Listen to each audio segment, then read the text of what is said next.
Welcome to Exploring the Arts. I'm your host, Ed Colley. With me are the members of the play Goodnight, Captain White. The play is performed at the Heard House here in Ipswich, also known as the Ipswich Museum. With me today are Mark STEVICK, who is the writer of the Playwright, Carl SCHULTZ, and Jenny Johnson. Welcome to Exploring the Arts. Thank you. Let's get started with the writer. Mark, what was the inspiration for this play? Inspiration was, in 1992, I was invited to write a sort of a reenactment of one of the Salem witch trials, pre-trial examinations, called Cry Innocent, as it turned out.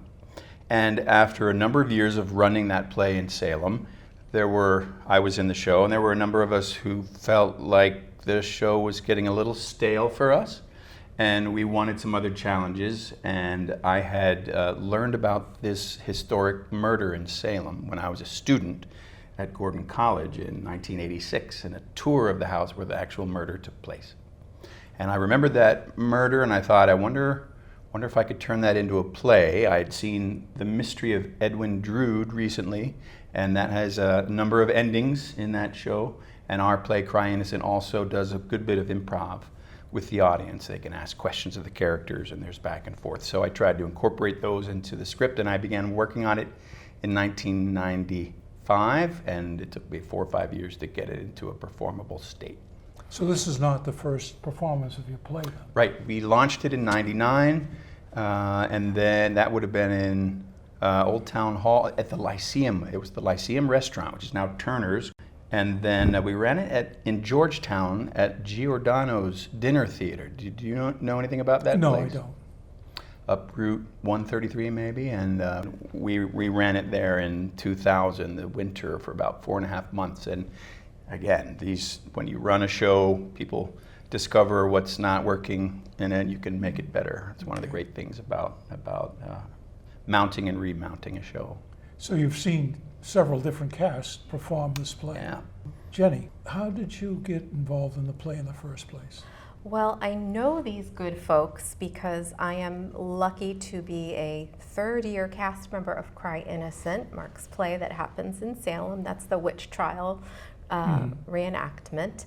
And I think that everyone was just sort of getting together casually to sort of read through it. And I'd been invited to go to it, and something had come up, and I said, I'm so sorry, I couldn't go. And then a few days later, I saw one of the gentlemen who was there at the reading, and he said, wow, it's really a shame that you couldn't have been. There's a part in it that is just perfect for you.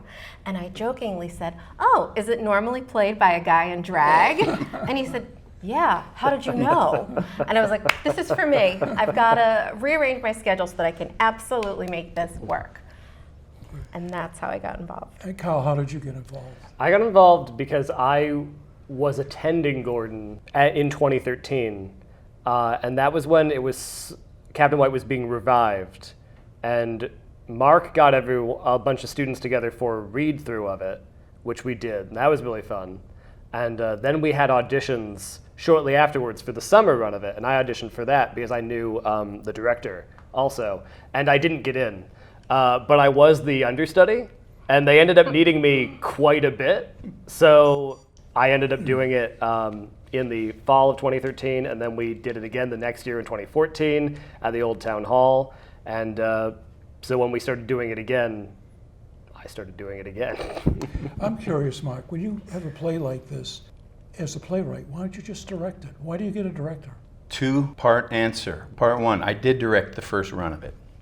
Part 2, I made lots of mistakes, I think, as a director. And so turning it over to someone else, they will wring beautiful things out of it that I wouldn't have thought of. They'll also wring out some of the weaknesses in the script too. I'm also much older than I was in 1999, and I don't have the energy to direct. That's probably not true. But I think it really is great to turn a script over to someone who is a director, and I'm not primarily a director.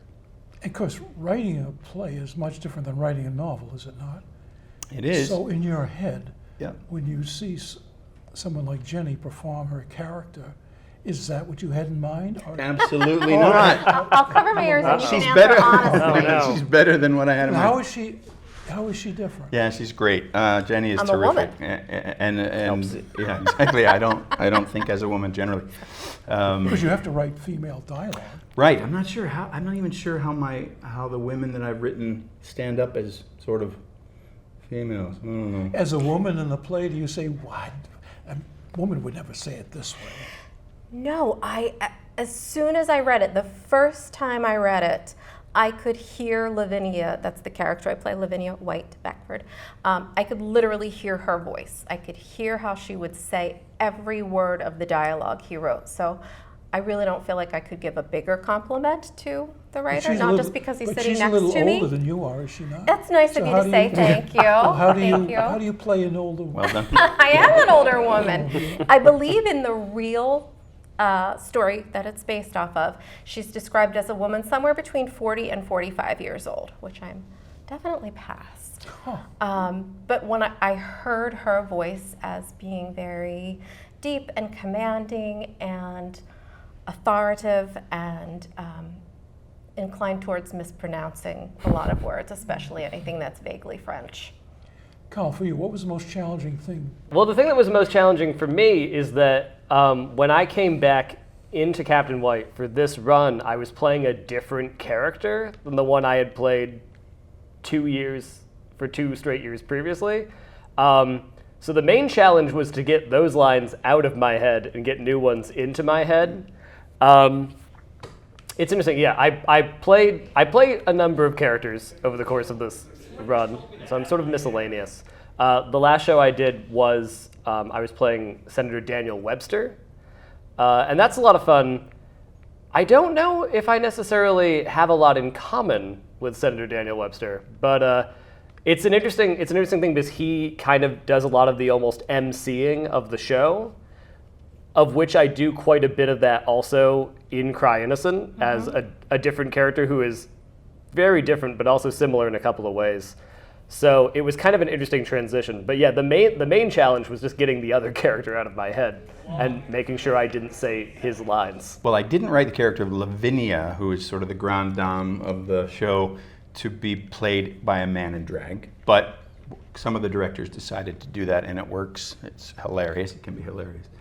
But when I heard Jenny, I just want to compliment her performance. And we did some read-throughs at my house, and I've never heard a better Lavinia. I mean, I just right away walked in and here's Lavinia talking so close. You had asked, how does it sound in your head? Is it similar to what I imagine? And with Jenny's performance, it's a great performance.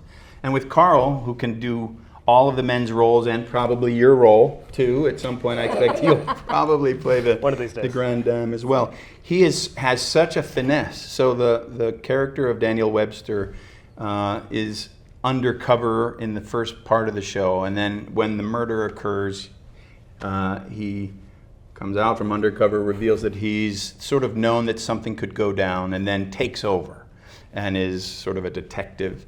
And there's a lot of quick repartee and stickomythia or whatever that has to happen between Webster and the other characters, and he's got to be quick with the audience, and there are lines that shouldn't work, but Carl makes them work. And so if he says he doesn't have so much in common maybe with Webster, but I just thought I saw the opening night that you were there for. Carl was fabulous. He was so quick and good and surprising. In ways you did stuff I hadn't ever seen you do before. I could be specific, and you kept your clothes on. Just joking around. The room you play in at the Herd House is actually a living room, is it not? I don't know. I don't know what it used to be, but it's definitely set up to be one. It's a room in a house people lived in. So. Does it present different problems for you as actors? Because generally you're on a stage. And this is not a stage, it's a room, and the audience is literally in the scene itself. Yes. How do you close them out, or do you not? I'd like to know. You have to be very deliberate with where you stand. Yes, that's there's not. Yeah, you don't have a lot of leeway to wander around. You need to know exactly where you're going at all times, because if you don't, you will wind up in the audience. What's your relationship with the director? How do you coordinate your ideas together? Do you ever say to her, hey, listen, this isn't how I wrote this, or this isn't quite right, can you fix this? Or how do you handle that operation? That's it. I love that question. I keep my hands off, I keep my mouth shut, and appreciate. I learn from what the directors are doing. It's not that I don't have at times thoughts that we might pick up the pace through this section. Although if I say the pace needs to be picked up, guaranteed someone in the audience will say, that was a little fast Do you ever through go that. like, that's not what I had in mind, I wrote it this way? I haven't. I haven't. You'd think that I don't think that I have. There must be lines in the script or in any script that you could probably do 180 degrees from what the intention was. But, who we are as people and our motivations are so multifaceted that if someone discovers something quite different from what I intended, if that is organic in their performance, it might really make sense. It becomes a very fresh experience for you then, doesn't it? It becomes very fresh. Yeah, yes. You're seeing your own play for the first time. That's right. Although you've seen it several times. Yeah, that's a good way to say it. How is it acting with the other actors? How do you connect with one another in a play as actresses and actors? It's terrible. We can't stand each other. It's just fisticuffs backstage. Yeah, especially constantly, Jenny. Jenny's a problem. No, we're so lucky. Do you know each other's We lines? all know each other. That's actually the terrific thing about Yeah. it. We've been working together for the most part for a while already. 2 to 3 years, Yeah. some of us. Have you ever had more. stage fright? I worry about explain weird what it is, things. too. I worry about weird things sometimes. Example. I worry about choking on the cookies. Yeah. Oh, that would be awful. Right. There are cookies in the show, as you know, macaroons, and part of the plot is everybody needs to touch and eat them to make them suspects. And they're a little sticky, and I thought, what if I get this in my mouth and then I can't talk afterwards? Right. I think it's so fast, though. I don't think you have a lot of time to No. overthink this particular show, because once you're in it, once it gets started, it It's doesn't off to the stop until races. it's over. Yeah. So, Do you have stage fright ever? you know, I just love that question. I'm anxious all the time, Yeah, so it's same. hard to Live in anxiety. So it's Same. just regular fright constantly. I don't think I get now- specifically more nervous because of a show. When you're acting, do you know when you're doing well? Do you know when you have the audience? Love that. Most of the time, if the audience is responding well, like in a comedy, I think it's easier because you have that laughter, Yeah. and that kind of allows you to gauge how well you're doing. Yeah, plus with the comedy, there are certain things that would happen during rehearsal that we would all laugh at, and I'm like, I wonder if the audience is going to find this funny or if it's just going to be dead silence. And on the flip side of that, sometimes the audience laughs at things that I'm like, oh gosh, I didn't realize how That's cute that is. interesting for me. You're acting as a character, and at the same time, you're listening to the audience Oh, to see yeah. how they're responding, what you're doing. You can't help How it. can you concentrate? How can you not forget lines when you're trying to hear what the audience is feeling or thinking? It's sort of like cooking, kind of a isn't it? background, yeah. Like yeah, what? it's sort of like cooking in a way. I mean, you've got all these different ingredients that make the dish, and the audience is an ingredient in that dish. You're in a scene with Carl, and Yes. let's assume that, for the sake of the discussion, Yeah. he forgets a line. What Yeah. do you do? I make something up really fast on this. First of all, Carl would never forget a line. Thank you. He probably remembers I lines was from waiting for grade you to say school that. plays. It's more likely to be the other way around. But you have to say something that sort of prompts them to remember their Does it line, have to or be the just go exact past line it. he was going to use, or you say you made up a line? You would have to sort of work around it a Yeah, little you can bit. kind of prompt those things. Yeah. Like you can, because I mean, we all know, What's coming. We know how the scene is going. Like it's not a mystery to anyone in the Right. scene where it's going. So like you know where you have to be. So if someone misses their cue, you can still send the scene in that direction. Yeah. Can I amplify again? Please do. Two people I want to mention, two name drops. One is David Hare, who's a British playwright, Sir David, who's got a beautiful book called Acting Up. And he was an actor as a young man and then began writing plays and directing plays in London. And at some stage in his life, he decided through conversations to go back on the stage, do a one-man show. And this book is sort of a diary, a journal of his experience going back on the stage and working through this one-man show that he wrote. And he was working with some great directors who you know, and great friends with Judi Dench, who shows up in this book a lot. And he says the same thing Carl says, you never know what because he would come off the show saying, come off the stage saying that was the worst piece of garbage. And people would be waiting, weeping in the, you know, for him in the halls outside of his dressing room. And then the other name to drop is Mark Rylance, who's a great actor who you might know from Wolf Hall, and we've seen on stage in London a number of times and chatted with even. Now I'm really name dropping, but we just said how's it going. But we have met Mark Rylance. I guess is the important thing. We have met Mark Rylance. That should be mentioned. Qualifies. Yes. After a show at the Globe, Shakespeare's Globe in London. But Rylance is so good at including the audience. So Jenny was talking about the cooking and how the audience is an important ingredient, and I never feel like more of an important ingredient than when Mark Rylance is on the stage, and he works with the actors, but he is alert to you in a way that somehow serves the script and serves the whole experience. It's not hammy, but if I tried to do it, it would be hammy. It would be self-indulgent, and so it's beautiful. So if you haven't, everybody watching the show, check out Mark Rylance and David Hare. Another question I'm kind of curious about. You make a very clever attempt at including the audience before the play. What is that all about? And kind of tell us what goes on, Jenny. So I think I saw you standing outside. Oh yes, I had my social greeting register. people at the I door. was checking everyone's name off. It's so nice to see you. I've forgotten your name. Philip? You weren't Jenny there, were you? Oh heavens, no, that was Lavinia making sure her guests were arriving because it's an event. We are having an event for good Captain White. He's retiring and we're having a party. Philip Premier? I love a French name. Well, welcome. Please come into our humble abode.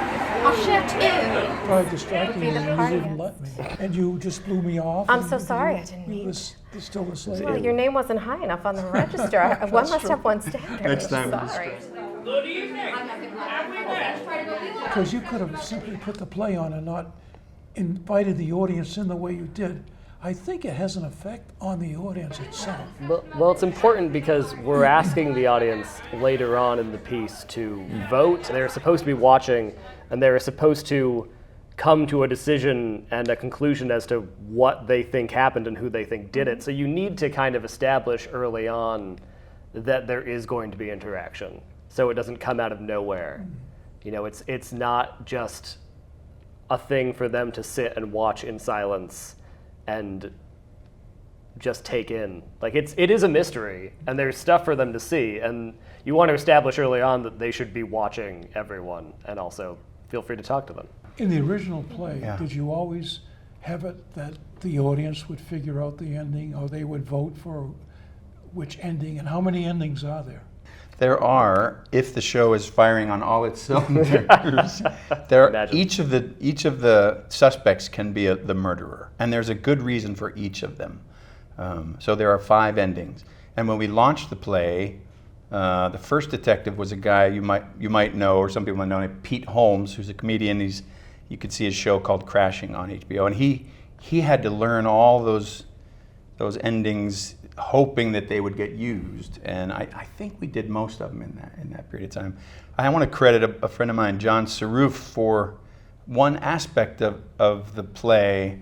That is, we think a certain ending is going to happen, and then something happens that triggers the audience. This person is actually the killer, and that was my friend John Saroof's idea, to get the audience to think we're going a certain way, and then the device that reveals knowledge that only the murderer could have. Another thing I noticed was the costuming was really excellent. I love it too. Tell me a little about that, anybody. I can say just that my wife Christina did the costuming largely for this, and she gets stuff from Savers, I vote for It Savers. looked very Very authentic to Savers. me. And not just there, but And what is the makes period? it authentic. 1830. 1830. So that's just what I want to say. What do you? Yeah, it really helps with your character to really have that color scheme right, to have the fit and the feel right. It's just another layer, another ingredient to really solidify clearly who that person is, so that when people immediately looking at them or talking with them as we interact with the audience So before the the audience show, already they knows can you tell. by the time Yeah. the play starts, doesn't Yeah, it? right. Very clever. Gosh, if you can put on a pair of glasses, I remember being really afraid of a particular character who's no longer in Cry Innocent, Samuel Gray. And he had quite a monologue about a child that is bewitched, and it followed a monologue that was already quite moving, and so it felt redundant, so we cut him. But it was hard to do that part. But then one show, there was an ancient pair of spectacles, probably not ancient enough for 1690, but I put them on and I couldn't see the audience, and I just felt like an older person. I was 24. Or 28, and I suddenly felt 29. Just kidding, 79, and it was, I really, that was my best performance of that character, and it was because of those stupid blurring glasses. This play is a comedy. Is it harder to write comedy than it is as a straight play? God strike you dead! I say yes, it's harder. I would think it would be. And playwrights that know their business say that writing comedy is really hard. Keep your harlotty hands off the artifacts. Well, listen, everybody, it was a lot of fun to see the rehearsal and say, oh, wow, this is awful. And then go to the play itself and say, man, this is so much fun. Yeah. And that's exactly how I felt. I am extremely critical of theater and arts and so on. And I think it was a very positive experience for me personally. And I think the members that go and see this is on through August, is it not? Yeah. Yeah. That it's going to be a delight, and it's so comfortable to see too. It's just a pleasure. I would like to thank you all for coming Thank today. you. And I sincerely hope everybody in Ipswich and Beverly and surrounding towns in the Essex area go and see this delightful play. And thank you for coming, my friends. Thank you. so much. That's it.